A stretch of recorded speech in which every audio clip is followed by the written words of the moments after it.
Welcome back. All right, so we're going to talk about the Washington Capitals today. My continuing look at teams that have been eliminated from the playoffs. We're almost through the teams that got eliminated from the first round, and I've timed it so that as this ends, we should be getting into teams that are eliminated from the second round. So the Washington Capitals making the playoffs was a surprise. How they did it, kind of an even bigger surprise. They were 28th in goals for this year in the National Hockey League. They really couldn't score. However, they were able to keep games really low scoring. They were able to win some 2-1, 3-2 games. They were able to get some games into overtime. They finished with a record where, yeah, they only had the 40 wins, but they still finished with 91 points, and they made the playoffs despite a negative 37 goal differential. It's weird. 17th in goals against tells you defensively, definitely better than offensively. They also had some really good goaltending from Lindgren, and they won 4 of their last 5 games at the end of the season to qualify for the playoffs. So they won their way in, and that was after they had a struggle for a couple weeks where they lost, I think it was 6 in a row.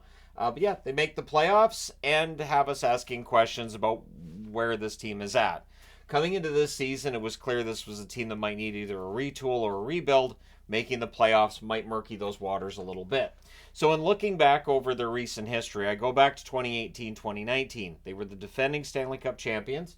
They finished that season 48 26 and 8, 104 points. They lost in the first round against Carolina in 7. It was a very exciting series, but Washington fell by the wayside there. 2019 2020, at the time of the pause, they'd played 69 games. They had a record of 41 20 and 8, 90 points.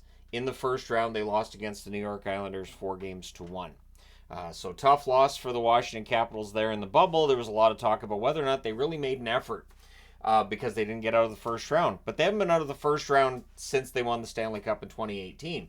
So 2020, 2021, playing all divisional games, 56 games, 36, 15, and 5 records, 77 points. Great regular season, and then in the postseason, they lost against Boston in 5. 2021, 2022, there we go. 82 games, 44, 26, and 12 record, 100 points. In the first round, they lost against Florida in 6. What I remember with that first round matchup, too, was, of course, Florida, the President's Trophy winner. Washington made that series interesting, and it wasn't quite as lopsided as people might have expected, but Florida outlasts them and win it in 6. Last year, 82 games, 35, 37, and 10 record, 80 points, and no playoffs. First time they missed the playoffs in a long time. This year, again, they finished 40, 31, and 11 for a total of 91 points, and then they get swept in the first round by the New York Rangers. Rangers made it look relatively easy, and then, of course, the Rangers get the 3-0 series lead on Carolina. A lot of Caps fans saying, see, there's proof that, the Rangers are just that good. And then Carolina won the next 2 games for, I guess, just for the lulz. But at any rate, that's going into Game 6 tomorrow, whereas the Washington Capitals, of course, sending a lot of players down to Hershey. Hershey has a good chance, I think, of repeating as Calder Cup winners. But that's really not going to help the Washington Capitals that much. Although I do think that's part of the reason they made the playoffs this year. Some of those key guys from the Calder Cup win last year were kind of key for them this year at points. Their top scorer was Dylan Strome. 82 games, 27 goals, 40 assists, 67 points. Strome had a very good season, but again, if 67 points is your leading scorer, odds are your team has a hard time putting the puck in the net. Ovechkin had a really rough first half of the season. He had a great second half. He ends up finishing with 79 games played, 31 goals, 34 assists, 65 points. One of those rare seasons where he has more assists than goals. But again, he was still prominent when he wasn't scoring goals. He was still useful, just not getting the puck in the net with regularity like he once did. Carlson, 10 goals, 42 assists, 52 points in 82 games for him. John Carlson, aging like a fine wine. In terms of younger players, so again, 22 and younger, not a lot in their lineup. Lapierre, 51 games, 8 goals, 14 assists, 22 points. I don't know how much offensive upside's there with Lapierre. Miroshnichenko, 21 games, 2 goals, 4 assists, 6 points. I love Miroshnichenko's game. Again, we'll see how much offensive upside's there. And on the blue line, you've got Iorio, who had played 6 games for them this season, did not record a point. Goaltending, quite the story here in that you've got Charlie Lindgren, 25, 16, and 7, 911 save percentage. He stole the starter's job from Darcy Kemper, who finished 13, 14, and 3 with an 890 save percentage. Kemper has a couple years left on that contract. We'll see how long he stays in Washington or what the plan is. But Hunter Shepard, 2-1-1 record, 894 save percentage. Is Shepherd going to get a chance to maybe be the backup for this team? I think Shepherd played well enough for at least for it to be consideration. He was part of the Calder Cup win last year. He's still with the team this year. We'll see. One thing I wanted to point out from the playoff run they had this year, Ovechkin was held to 5 shots in the playoffs. I don't think he had a shot in that 4th game. And it really does show that Ovechkin probably lost a step. He is older. He is in the 32-plus grouping for this team. And there's a lot of players 32 and older that played for this team this year. Ovechkin, Carlson, Oshie, Pacioretty, Dowd, Jensen, Van Riemsdyk, and Kemper, all in the 32 or older grouping. There are some good young players here, but one thing I've wondered with the Caps is, do they have that next guy? Do they have that next big goal scorer? Maybe McMichael ends up being one of those really good top 6 forwards who's productive, but at this point they haven't had that. So they're pending unrestricted free agents. You've got Pacioretty, Aube-Kubel, Phillips, and Johansson. Lucas Johansson got into his first playoff game this year. His development not quite where I think it would have been expected to be a few years back. Phillips, of course, bounced around a little bit this year. So there's not really anybody here that I think they're going to re-sign. I don't think Pacioretty comes back. Then there's the pending restricted free agents. McMichael, as previously mentioned. A lot of upside there offensively. Good, solid young player. Malenstein, I think, has been good for them as well. Malenstein, I think, is more suited to a 3rd or 4th line role. But again, young players, you just never know. Their cap space, according to Cap Friendly, they don't have a ton of it. $5,870,833. But TJ Oshie is not going to be playing next season. At least that's the word right now.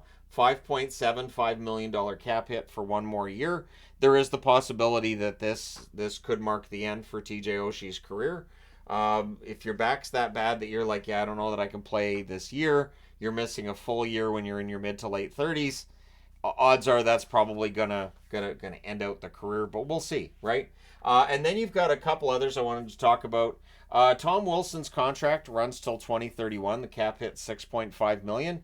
I don't know if the production's there to justify that sort of cap hit, but I totally understand what Wilson brings to the team is far more than goals and points and offense. So that $6.5 million may very well still be something that fans are like, no, that's fine with us.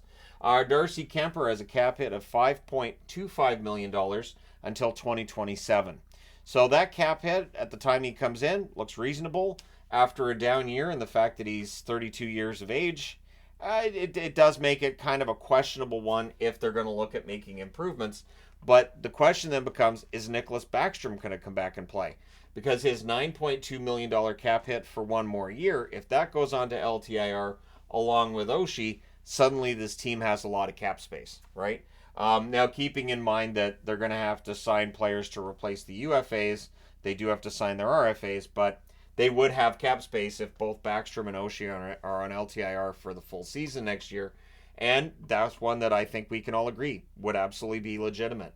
Backstrom didn't quite look like himself this year and ends up spending the rest of the season out of the lineup. And again, Oshie unlikely to play next year. So there will be cap space there if the team decides they want to make some improvements. So on the way, they do have Ryan Leonard, right winger. A lot of excitement around him, as well as Andrew Crystal, left winger. So those are 2 prospects to keep an eye on for them, who may very well be the goal-scoring variety that they need, because the goal-scoring, not where you want it to be this year. Their picks this year, they have their own first-round pick. They have Vegas' second-round pick. They do not have their own second-round pick. They've got their own, Boston's, and the Islanders' third-round picks this year. They have their own 4th, 5th, and 6th. They don't have a 7th-round pick. Next year, they have their own first, and then they've got their own, Boston's, and Colorado's second-round picks. They have their own and Carolina's third-round pick, as well as their own 4th-round pick, their own and Chicago's 5th-round pick, and a 6th-round pick. And as I said, yeah, they don't like 7th-round picks, at least over the next couple of years. So their pick this year is number 17 overall. You're going to get a decent player at 17. You're probably not getting a guy who's going to play this coming season. Again, this draft isn't seen as being as deep and star-studded as last year's, but you're still probably going to get a half-decent player at 17. unless they decide to move that pick. And again, I think we could see some movement in the draft. Feels like it's been a while since we saw movement at the draft table. Kind of fun to see that this year and see guys moving up or moving down in the first round. And we'll see what the Washington Capitals do. I do feel like this is a team that could really benefit from a couple of down years, getting top-notch prospects, getting some contracts out, and then trying to use some of those young players in a couple of years' time to get back into a playoff spot. Because again, I don't think a teardown is needed. I'm not talking about a full rebuild here, but we'll see what they do. Let me know your thoughts. I know one thing to keep in mind is Ovechkin's chase of the all-time goal record and the fact that that is going to be somewhat of a focus for the team. Understandably, you want to help get your teammate over the hump, and it's unlikely, I would think, that Ovechkin would want to go through a full rebuild while he's trying to chase down Gretzky's record. And I do believe, too, that Ovechkin's been kind of like not all that on board with the idea of a rebuild, so we'll see what they do. But let me know your thoughts. Like and subscribe if you haven't done so already. Thank you guys so much for all your support. I will talk to you again soon.